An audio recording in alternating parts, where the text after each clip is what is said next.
बोलिए सतगुरु महाराज जी की जय, सच्चे दरबार की जय. Today we present weekly Satsang from Akhand Gyan from the monthly magazine of DJJS Jagrati Sansthan and is inspired by His Holiness Ashutosh Maharaj ji. This article was taken from November 2011. Today's topic is thinking, fasting, and waiting. Although the three words in the caption of this article have apparently nothing in common, but still the common link is that some people consider these three as virtues, and some consider them as vices. Without being biased, we have mentioned below both the pros and cons of waiting, fasting, and thinking. It is now for you to decide which category you want to put them in, virtues or vices. Many people love to spend time in thinking about fantasies, or in other words, in daydreaming. Some people spend hours, some people spend few minutes, but we all at some time in a day do indulge in ephemeral fancies, longings, and imaginings. We may be thinking or daydreaming about important issues, useless issues, or even start anticipating future and results of acts not done yet. Many people also use daydreaming as a way to escape their daily life or even the moment that they are in at that time. While daydreaming can provide a quick method to get away from reality, it can also be a healthy method for dealing with certain situations and ideas. Thinking maturely with the power of discrimination can help us open the gates of success in our lives. Depending on the way we think or use our daydreaming time, it can be either a positive or a negative way to spend our free time. The most harmful effect of daydreaming is when we do it too much. If you are in the middle of some important work, then daydreaming can hamper your concentration and cause you to either slow down or stop completely for a matter of minutes. This reduces productivity and chances for your success. Moreover, excessive thinking or daydreaming can also be harmful for our mental health if we are constantly having negative thoughts. While some people daydream about fantasies, some think about desirable events, some anticipate future, but there are some who might be daydreaming about doing something harmful to themselves or others. There have been many cases of suicides where people driving along the road and daydreaming about crashing into a tree actually did it.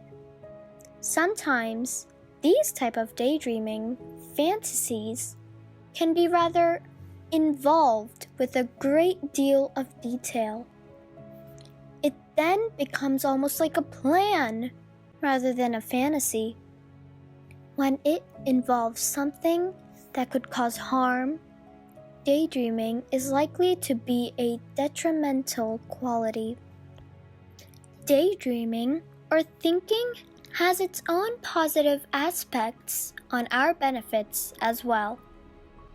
As it is said, thoughts that are causative in nature are positive thoughts. After a major argument with a friend, loved one, or even after a traumatic life incident, conscious introspection can help us overcome stress and strain. After a long day of stressful work, introspecting in a correct way can also help us overcome fatigue. Note that introspection here means carefully examining our thoughts. and we can examine our thoughts if we have the power of discrimination. Power of discrimination helps us to build constructive thinking, whereupon, in daydreaming also, we do not indulge in useless, negative thinking. Rather, we ponder over things that help us in our growth, in the growth of our society, our nation, and more. Moreover, positive thinking can also trigger our creative brain cells and hence boost our creativity. And, as per the aphorism, take time to think. It is the source of power. We can say thinking is a boon, but again, it all depends on the way we think. Dean Francis has also written, "The difference between success and mediocrity is all in the way you think." Second comes fasting. Fasting is an integral part of Indian culture and tradition. It basically implies willingly obtaining oneself from eating certain or any kind of food or drink or both. Though people may keep fast for various reasons, in India, it is usually for spiritual or religious purposes. Many Indian religious scriptures mention about fasting. As per most Hindu sacred books, like the Bhagavad Gita and others, fasting helps in attuning with the Absolute by establishing a harmonious relationship between the body and the soul. Our religious scriptures also state that fasting is not only a part of worship, but a great instrument for inculcating self-discipline too.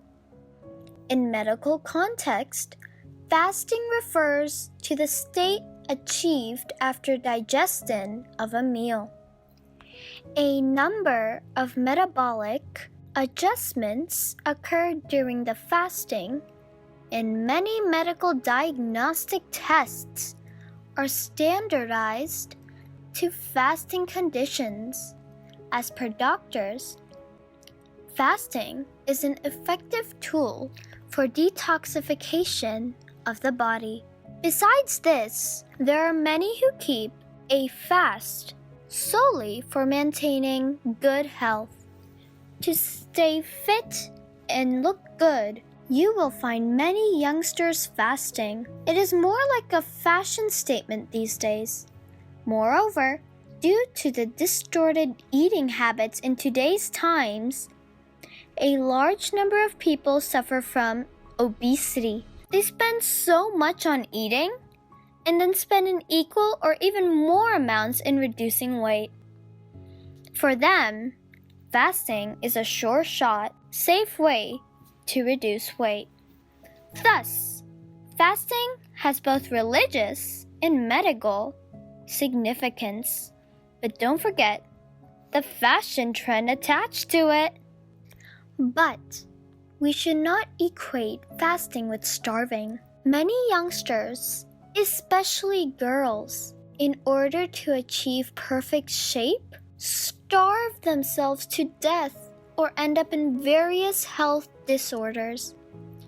Several deaths have been reported during or after a total fast. Other complications of excessive fasting or starving are nausea, postural hypotension, arrest of hair growth, and alopecia, skin dryness, muscle cramps, fatigue, depression, inability to concentrate, halitosis, deranged liver function, slow demineralization of bone, and more. Something important needs to be inculcated so that people, especially youth, do not misuse the concept of fasting for the mere satisfaction of their fashion urge. That something is the power of discrimination, where fasting helps us a great deal. Excess of it, or doing it without having power of discrimination or divine wisdom, can lead to hazardous consequences. The next in the line is waiting. The moment we hear the word waiting, we might envision just sitting back and not doing much of anything, just waiting for something to happen. In this I want it now age, most of us simply dislike waiting. Our society today has become accustomed to immediate gratification due to all modern technologies and developments like telephones, fast foods, airplanes, internet, and more. Everything is in our immediate reach, on our fingertips. Just think about the latest computer technology, where commands are processed at ultra-high speed. The processing power of supercomputer is more than 8 petaflops/seconds. But even in this modern age of conveniences, waiting is still a big part of life. We have to wait at many places and at many occasions in our life. We have to wait at the airport terminal, at doctor's waiting room, in the line of a supermarket, etc., etc. Most of us simply despise waiting on a single, especially when there is less traffic. On such occasions, without any fear or second thoughts, we jump off the traffic signals. But what else can we do when we are stuck in traffic at rush hour? Yes, we have to wait. There are many other occasions in life where we have to wait. For instance, we wait for a right life partner. We wait for the quick recuperation of our ill family member. We wait for our own health improvement. We wait for an opportunity, for a job call, for promotion, for improvements in tough conditions at job, and so on. In short, no matter how much we dislike waiting, life is full of waiting. The negative aspect of waiting in view of the aforementioned examples is that we make waiting an excuse to turn dull, idle, inactive, or out of work. What people do is, while waiting for the right opportunity or in wait of the favorable conditions, they turn idle or inactive. But is it right to turn inactive or stay workless like this? In chapter 3 of the Bhagavad Gita, Lord Krishna says to Arjuna, while explaining Karma Yoga, actionlessness is not attained simply by avoiding actions. By forsaking work, no one reaches perfections. The Lord further says, perform thou those actions that are obligatory, for action is better than inactivity. Even simple maintenance of thy body would be impossible through inaction. The positive or beautiful side of waiting is mentioned in Psalm 130:5-6. I wait for the Lord, my soul does wait, and in his word do I hope. My soul waits for the Lord more than the watchman for the morning, indeed, more than the watchman for the morning. Just like the guards of the city wait for the morning, they wait for time to pass. They wait for the sun to rise and day to break, for the light to replace the darkness and for the cold to be replaced with the warmth of the sun. Similarly, a soul waits for its ultimate union with the Lord. This waiting has its own importance. Mother Shabri waited for many years before finally Lord Ram visited her hermitage. Such waiting involves a genuine yearning for someone special. It involves a confident hope, and such a confidence is only possible when the person has in him firm belief or trust.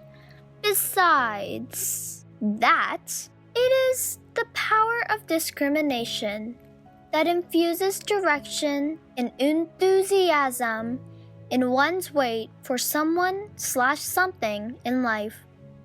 Mother Shabri's wait for her Lord to arrive was accompanied with her firm belief and also the power of discrimination, because she had realized the ultimate reality through the divine science of Brahm Gyan, bestowed upon her by her Gurudev, sage Matanga. As a result, her long wait fructified when Lord Rama conferred on her final beatitude. Therefore, if we want to realize the importance of the three virtues, thinking, fasting, and waiting, in our life, we need to possess the real wisdom. And this power of discrimination can be attained only through the divine science of Brahm Gyan, bestowed by a perfect spiritual master.